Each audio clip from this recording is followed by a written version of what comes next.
This is Mama Unleashed. Knowledge, information, truth and tools for you, so you can become the happiest mother you know. Hello and welcome to Mama Unleashed, the podcast for women who want the most out of motherhood. I'm your host, Dr. Jennifer Hacker-Pearson. I'm so excited to share this episode with you today because it has the potential to change your understanding around matrescence and yourself in matrescence, no matter what stage of this life-changing transformation you're in. Today, I'm honoured to be speaking with Nikki McCahon. Nikki is a mum, a matrescence educator, and a women's life cycle guide. Nikki created a model around the transitions we go through in matrescence that is incredible and so needed because it gives us language and understanding around matrescence, and it's a map to where we are and what might happen next. Nikki calls it the Seasons of Matrescence, and it links the seasons of the year, autumn, winter, spring, and summer, together with matrescence. And it's honestly amazing and so comforting for mothers because it takes a lot of the uncertainty and fear of what is happening to us in motherhood away. Today, we delve into Nikki's Seasons of Matrescence model, her educational program around this, and how this type of language and information is just what we need to make matrescence a commonplace term like adolescence, and thereby support every woman through motherhood. Hi, Nikki. Thank you so much for being on Mama Unleashed. I'm so excited to speak to you because I'm so interested to hear about your Seasons of Matrescence model. But before we get into that, can you tell us a little bit, let's talk about what matrescence is in case there's somebody listening who hasn't come across the word before, and how you came across matrescence. Sure. Well, thank you so much for inviting me. It's going to be really exciting to have this conversation with you and dive into this topic.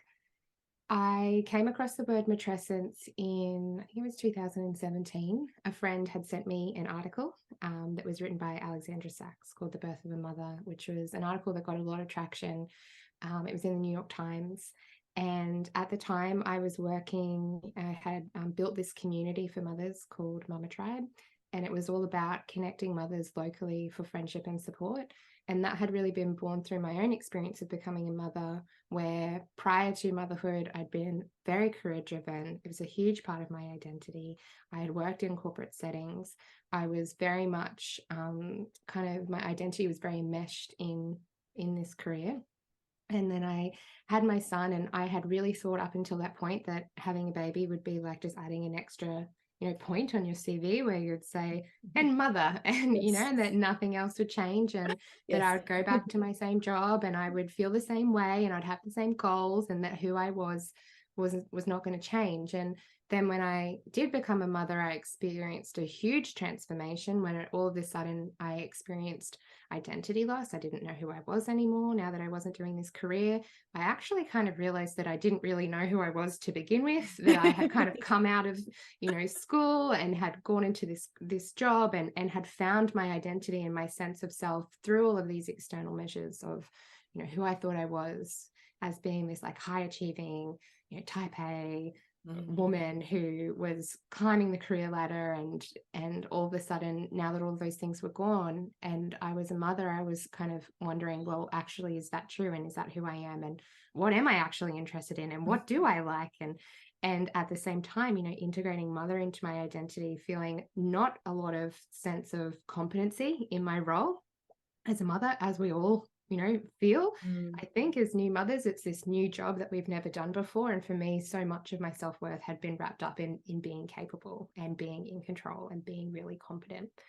So that was a really big unraveling for me. The other thing that was going on around that time of becoming a mother was this intense feeling of loneliness and isolation. I had just moved to a new city. I live on the Gold Coast, same as you. And I had just moved here. I didn't know anyone. I didn't have any friends. I didn't have any family around. I had missed out on the mothers group. And so I just found myself spending all of this time at home alone with this baby, pondering all of these thoughts. Who am I now? What happened to me? What's going on in my life? What's happening to my relationship?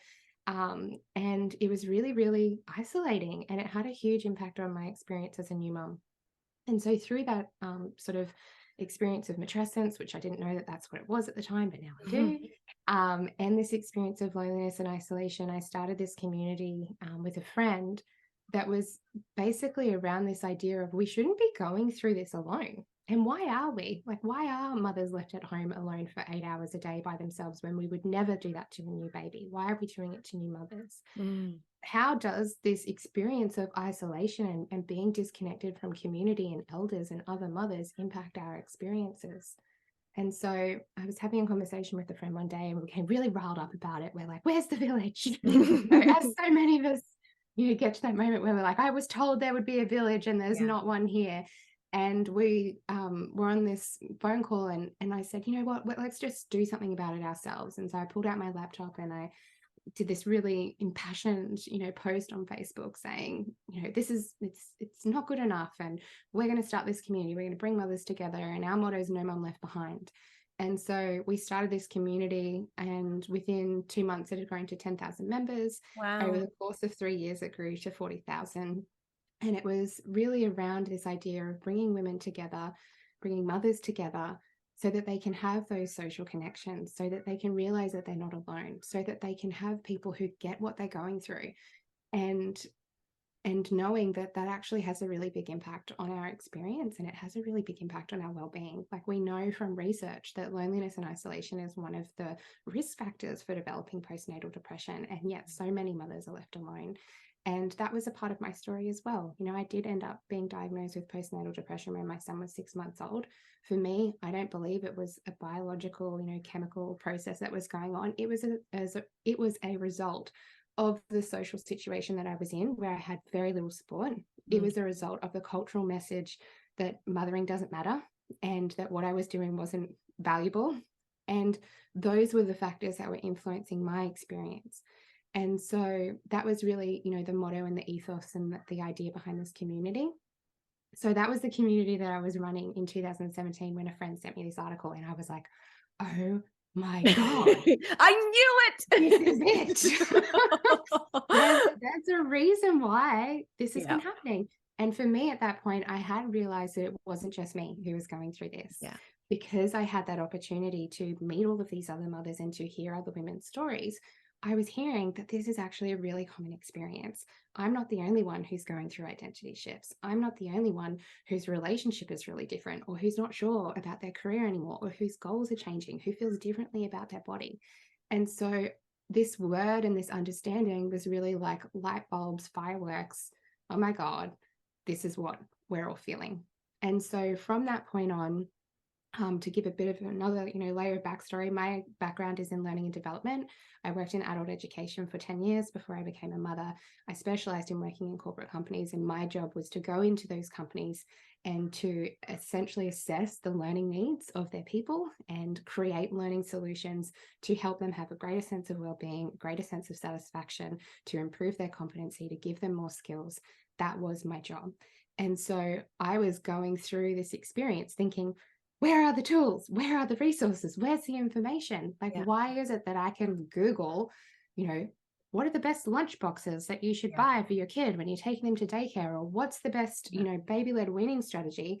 And yet the things that I'm struggling with, identity loss, who am I now, career, relationships, body image, like all of those things, no one seems to be talking about those. And why is the word matrescence not mentioned once when you're in antenatal class or any other class, any books?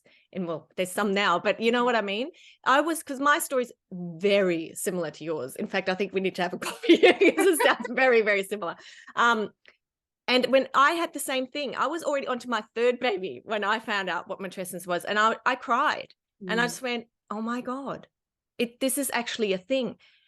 And then I also got really passionate about it, and I got almost a bit angry, where it's like, why the F didn't anyone tell me about this? Why didn't anyone tell me that this is really normal, that this is a developmental transformation, and, being a neuroscientist, that there are changes happening in the brain? I thought I was going crazy.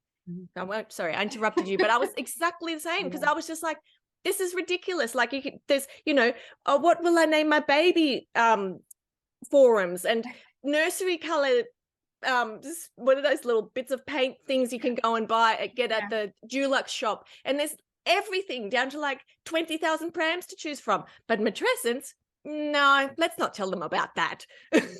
Yeah, I hear you. And you know, the thing is, as you said, if we don't have a word and we don't have language and we don't have a framework to understand what we're going through, the thing that happens is that we think it's just us. We think Exactly. it's just me, I'm alone, there's something that I'm doing wrong, I'm deficient, I'm defective as a mother because no one else seems to be having these same problems. And then generally what happens is that we don't talk about them.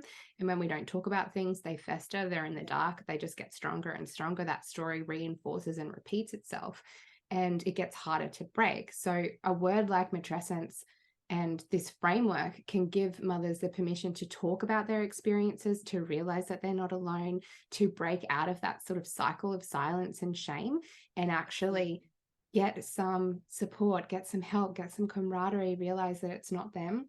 Another thing that you just said there, which is something I'm really passionate about, is that when you're talking about how, you know, there's this baby swatches and you can buy this card and there's this information about buy this, is that becoming a mother is a rite of passage, and rites of passage reinforce the culture of our society, right? That's a big part of their function and their purpose. They are there to help us move from one group into the next. And whatever happens as we're moving through that rite of passage and moving from one group to the next tells us who we should, this is a quote from Jane Hardwicke Collins, the culture tells us who we need to be in order to move into and belong to that next group. So the rites of passage that happen culturally around a mother are rites of consumerism.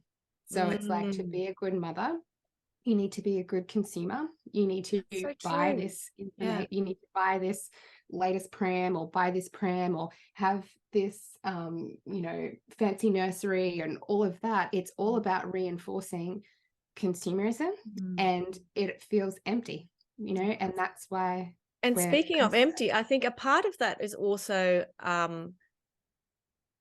the fact that we need to do it alone, and the fact that it shouldn't be hard.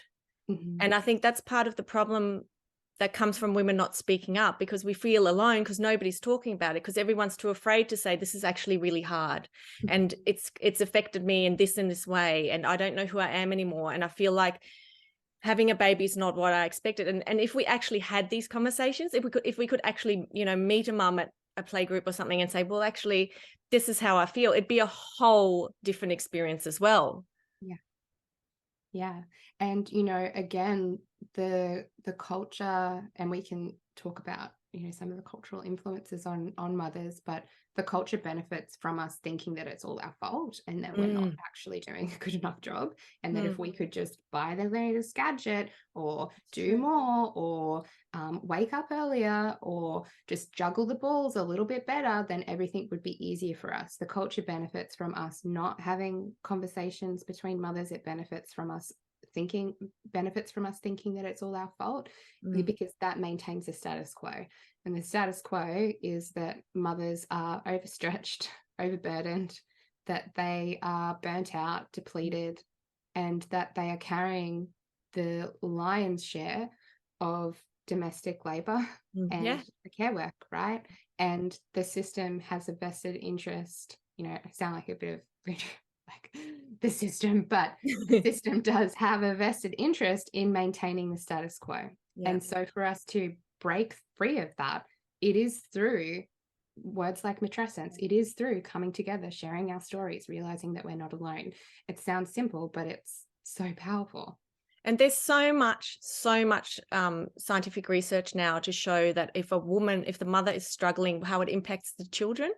So if society or the system wants to think that, you know, we can just silence them and put them in a corner, or however you want to phrase it at the moment, the follow-on effect from that is so huge. Because we're not speaking to our children about how we feel, so that our daughters, when they become mothers, won't continue those conversations. And B, there's actually mental health issues that get passed down from a mother that is struggling into her children. And they've done this like down 4 years and beyond. So it's not just in the immediacy when the mother is caring for the baby, you know, when it's a newborn and she's feeding it and looking after it in that way. It's when they start to become self-sufficient. And so it just puts a burden back on the society. So it's a bit stealing from Peter to give to Paul, or what's that saying? Do you know what I mean? It's sort of, it's a bit crazy actually, isn't it? Yeah, it is. It is. Yeah. So you came across matrescence and you went, wow, which is what happened to me. And how did you sort of involve that into the community that you had? So you built it up to 40,000, you said, I think. Yeah. So how did that also sort of come about? Yeah, so I found the word matrescence, and the learning and development educator in me was very excited about what this could mean. And I started doing a real deep dive into understanding what matrescence is, understanding this time of a woman's life more deeply. I was mentored by Dr. Aurelie Athen. I've done mentoring with Sophie Brock, Jane Hubbard Collins, a range of other phenomenal women. I pretty much took every single course I could find on mothering, matrescence, motherhood. And I studied women's lifespan neuroscience as well with Dr. Sarah McKay. And I really just kind of pieced together my own curriculum of trying to understand matrescence, trying to understand motherhood and this time of a woman's life.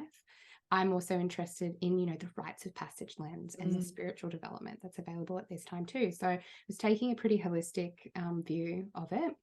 And as you would probably know, there's not a lot of trainings around matrescence or around motherhood and mother support. So I really kind of pieced together my own curriculum guide and my own sort of approach based on what really interested me and supported me and helped me in my experience, because that has always been what's led me here. Is I'm a mother, I had a transformation, I want to understand myself more, and also I'm in it, like I'm in the mothering myself, and I'm looking for those tools, I'm looking for those things to support myself first.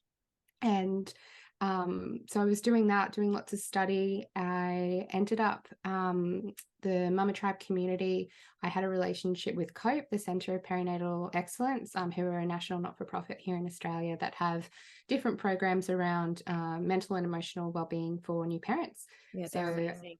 They are. And they ended up acquiring Mama Tribe in 2020. So they took over the community. It's now a part of their programs and support services for mothers. So they took it over in 2020. I started my podcast 2019, and then starting to share the information and the tools and the resources that I had gathered and have found really powerful for me with other mothers through my online courses.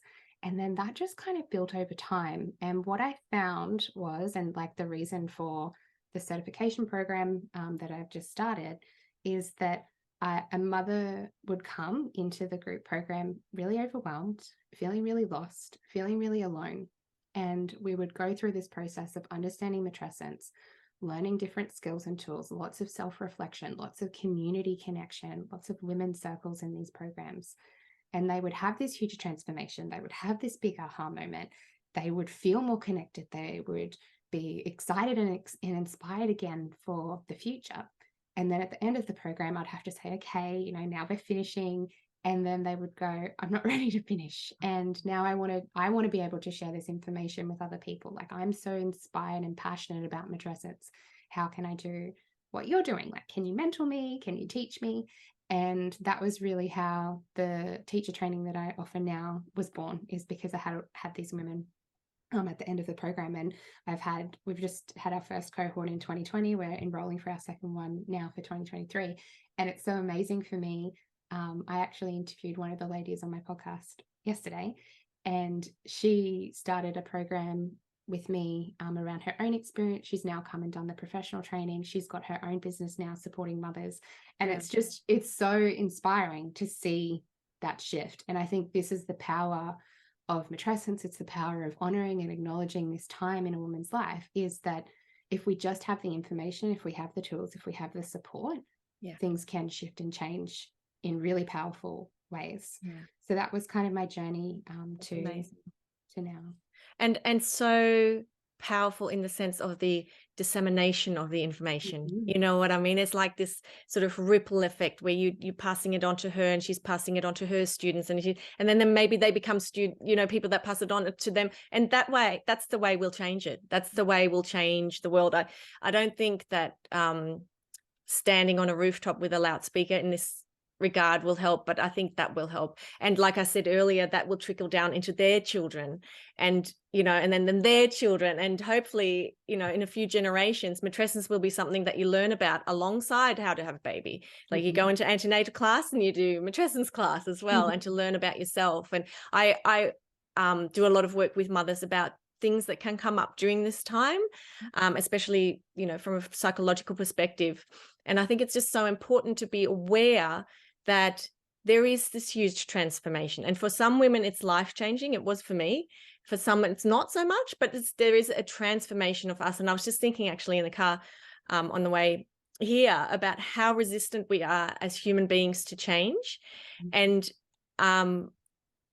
I think you were talking recently on a podcast I was listening to, and you were talking about how we don't let the change happen of this transformation, and that's part of the reason why matrescence can be such a daunting and challenging time.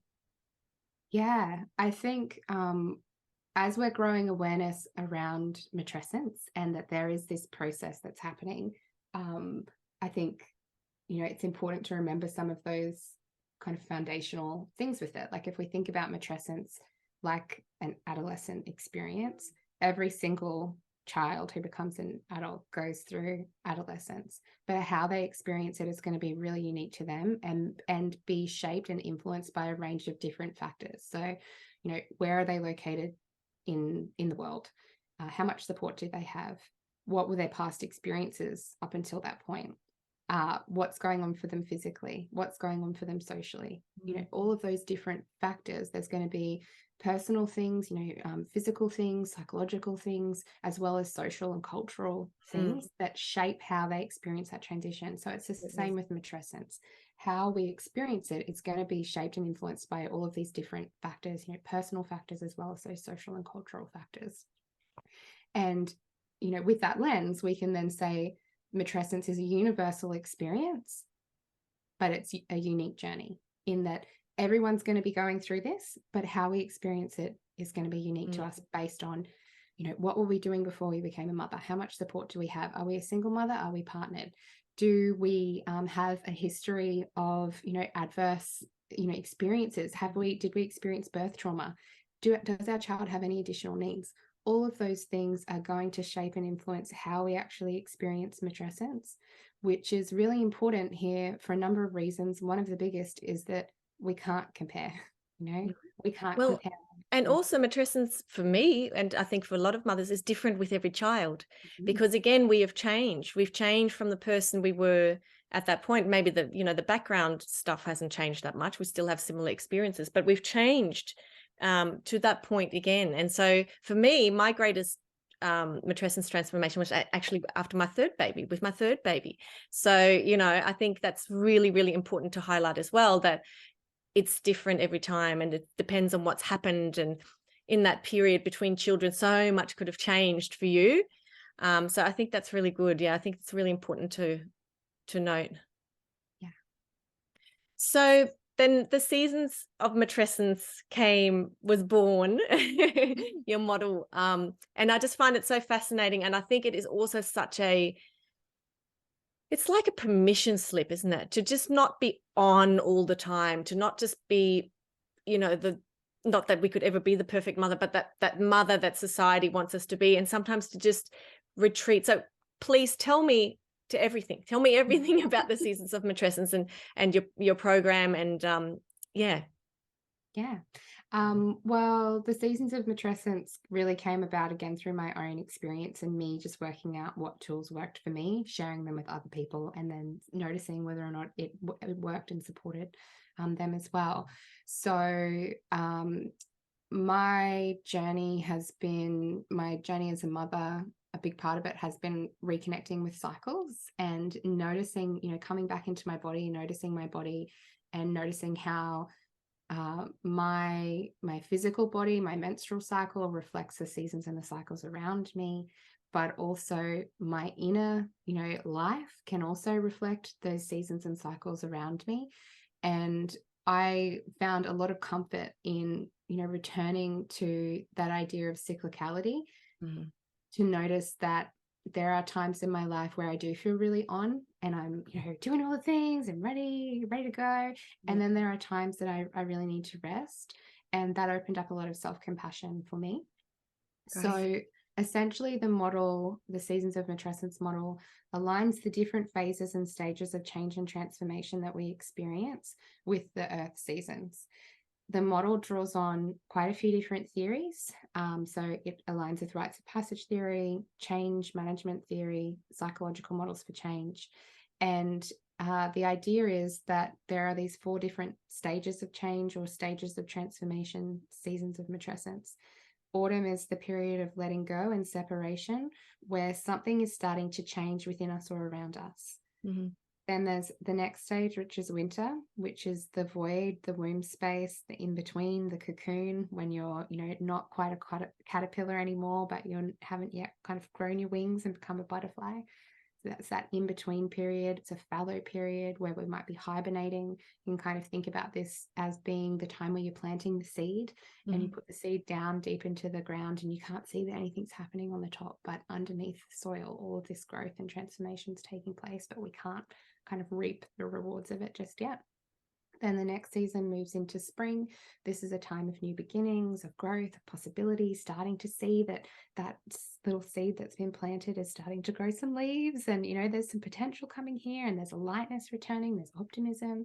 There's also a little bit of wobbliness here as well. We're maybe just kind of dipping our toe back out into the world, or starting to test what those possibilities might be.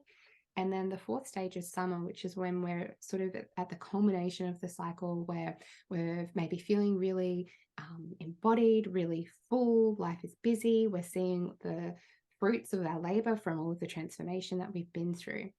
And so with these 4 seasons of matrescence, what we can do is identify where a mother is at now in her mothering journey.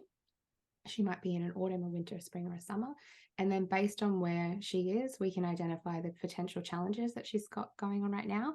And we can also give her the right support that she needs based on the season that she's in.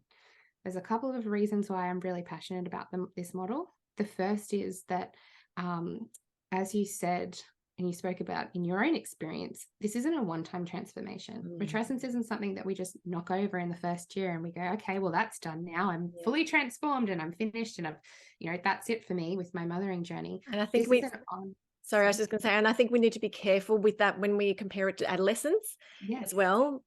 Yeah. And this is an ongoing journey of change and transformation. We go through different phases and stages. For some women, they might find the newborn experience really blissful, and they might have a very sleepy baby, and they might just, breeze through it. And then at 18 months, they experience their challenge. That's their experience. For someone else, it might be that they're really challenged at the beginning, and then they breeze through the toddler time. Or someone might breeze through the first 4, 5, 6 years and then have their challenge come at school time.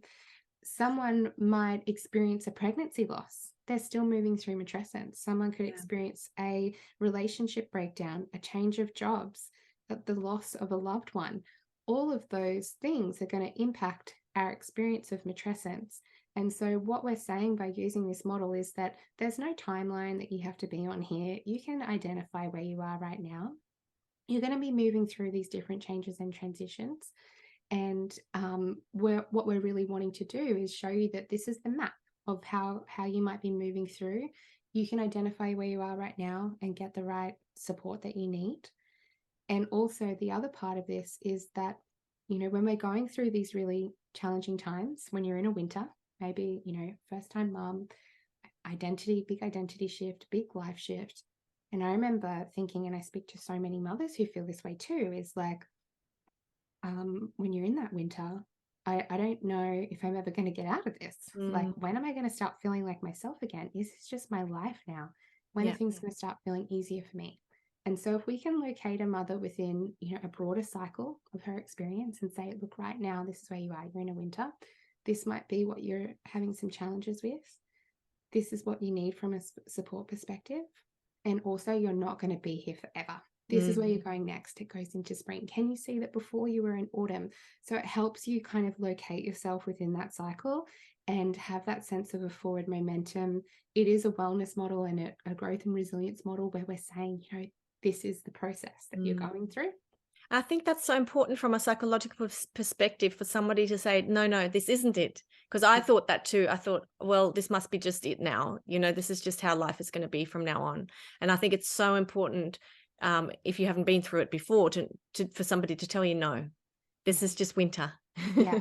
Yeah. And, aligning it with the rite of passage framework as well. Rites of passage have 3 stages. So you have the separation stage, where it's the separation from who you were before, right? So you leave behind, maybe that's the last day of work.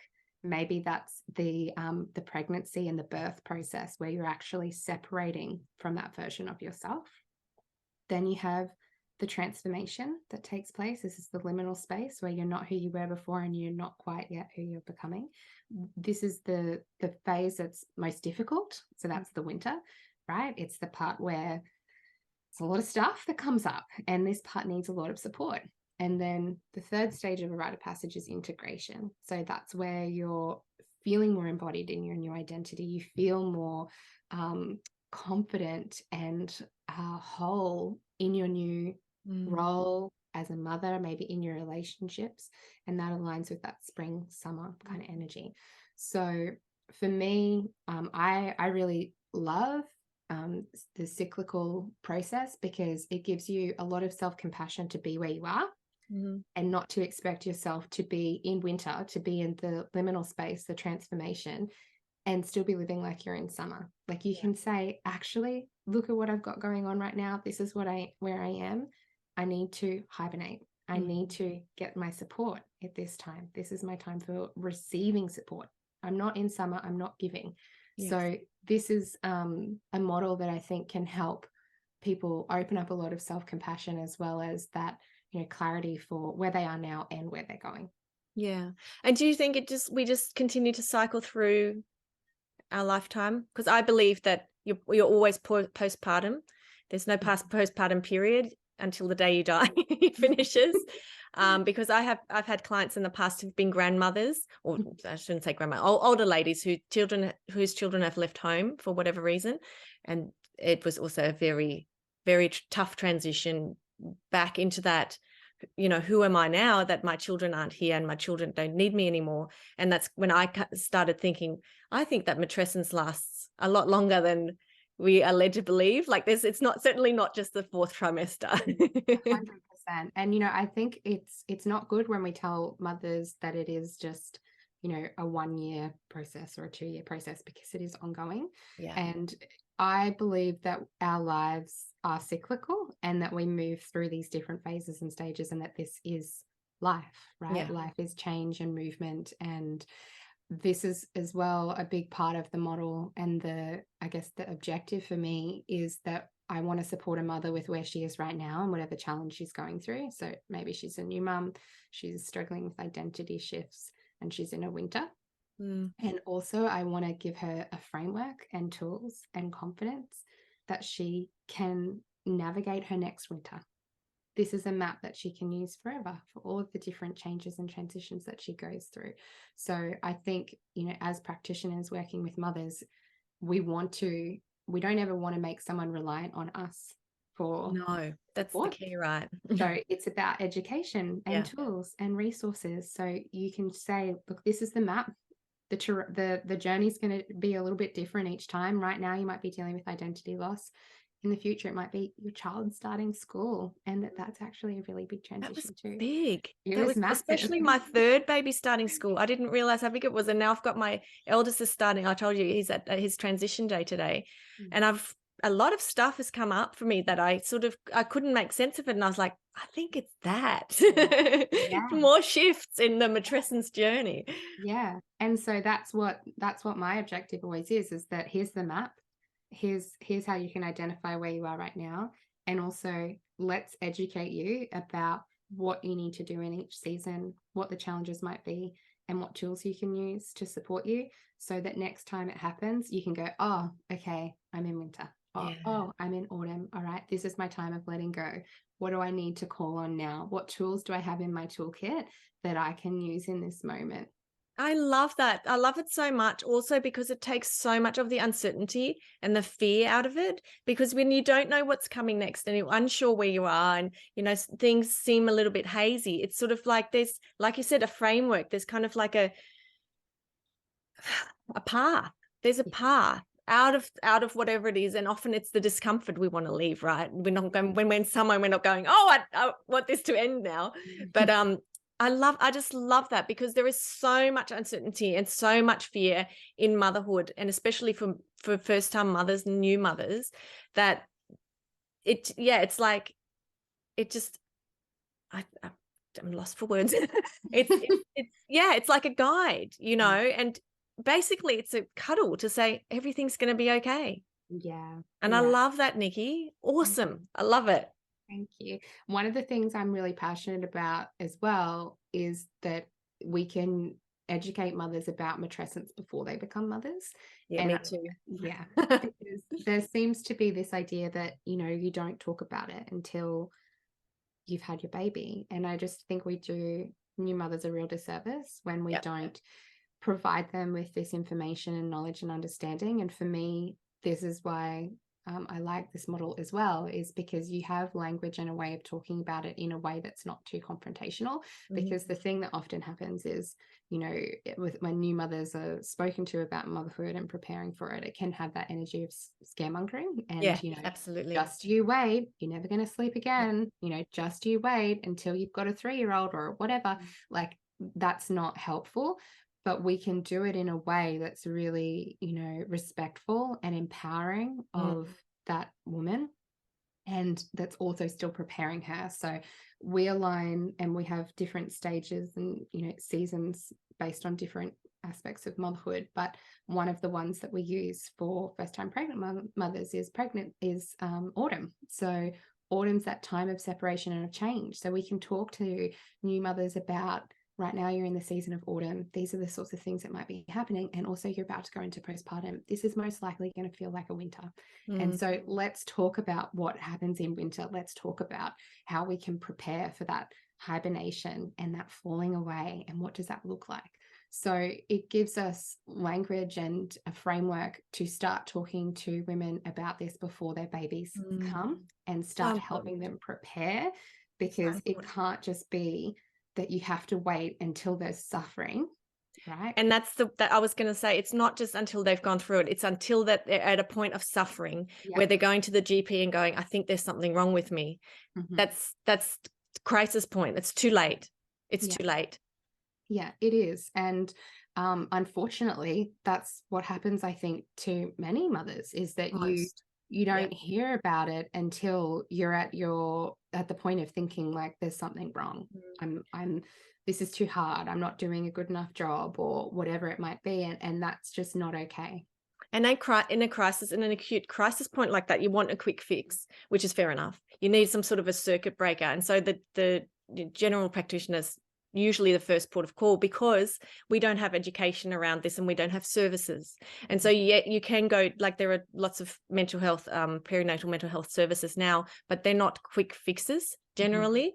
And at that point, you've been there as well, where you're like, I don't think that I can go into an in-service place or turn up for the next 3 months on a Thursday to fix this. I need something now. And it's just too late. And so women go through the first part of their life, a lot of women, the majority, I would almost say, thinking that there is something wrong with them, and that my brain has done me a disservice, and that I'm useless, and I wasn't born to be a mother, and all these things. It almost makes me cry just saying it out loud, when really it's matrescence, it's a transformation, it's a beautiful spiritual awakening, if you let it be, that society has, like you said in the beginning, pushed down and kind of turned into something that you should just suck it up and mother on the resume, you know?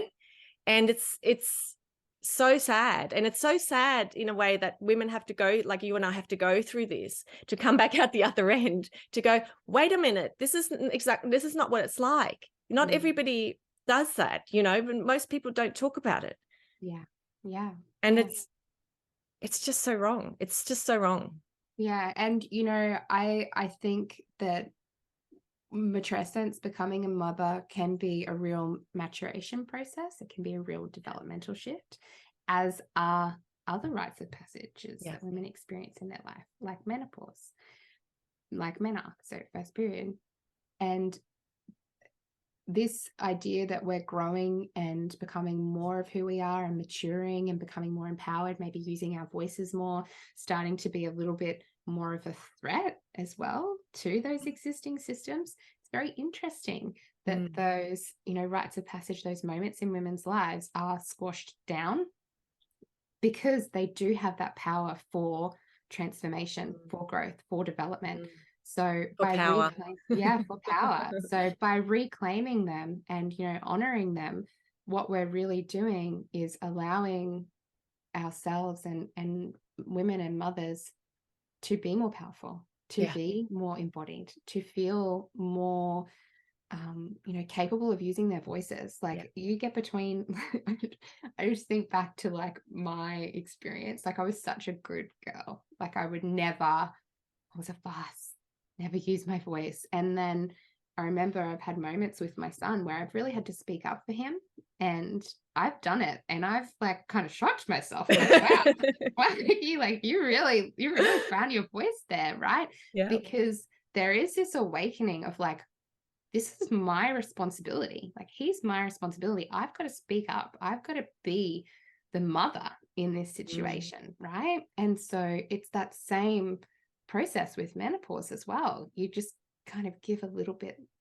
less F's around, what people think or what people might say. Yeah. And so again, by like leaning into these processes and allowing ourselves to have these rites of passage, we're able to kind of disrupt the status quo. And I think it's so good, because women are powerful creatures anyway. And if you look at it from a work perspective, like if, say for instance with you in the corporate world, imagine a mother coming back from maternity leave in her power and going, I'm just going to nail my job. I'm going to, climb up, because there's all these quotas about women being on boards and we need more women. Well, let's support the mothers, because the majority of women in the businesses are mothers. So if you support the mothers, and then like I said earlier as well, you're also supporting the child, because if you've got a great mother who's stepped within her power and who feels mentally very well and has great well-being generally, well, she's going to raise a well-rounded, thriving child. It's a no-brainer, isn't it? Yeah, it is. And we're up against it, I think, culturally, like especially in the career space. It can be quite disheartening to read some of the statistics that women are facing around discrimination, around biases in the workplace.